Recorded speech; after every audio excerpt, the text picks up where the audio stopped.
డిఈఓలు retire అవుతున్నారు, కొత్త డిఈఓలు అయితే వస్తలేరు.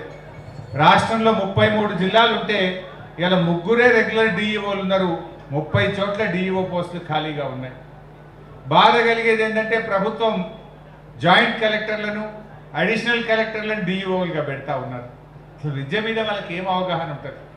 ఒక అడిషనల్ కలెక్టర్ జిల్లాకు వస్తాడు, ఆయనకు ఉండే అనేకమైన బాధ్యతల్లో విద్యాశాఖ ఒక బాధ్యత పెడుతున్నారు. ఏ రకంగా విద్యాశాఖను ఆయన అర్థం చేసుకోగలుగుతాడు, ఏ రకంగా ఉపాధ్యాయులతో ఆ వ్యవస్థను నడిపించగలుగుతాడు అనేది ప్రభుత్వం అర్థం చేసుకోవడం లేదు. చాలా జిల్లాల్లో జెడ్పీ సిఈఓలను అడిషనల్ కలెక్టర్లను ఐఏఎస్ అధికారులను డిఈఓలుగా పెట్టడం ద్వారా చాలా ఇబ్బందులు వస్తూ ఉన్నాయి. రెగ్యులర్ డిఈఓల నియామకం జరగక చాలా రకాల సమస్యలు కూడా ఈరోజు వస్తూ ఉన్నాయి. ప్రభుత్వం కూడా ఆలోచించి వెంటనే రెగ్యులర్ డిఈఓలను నియామకం చేయాలని చెప్పి కూడా నేను ఈ సందర్భంగా కోరుతా ఉన్నా.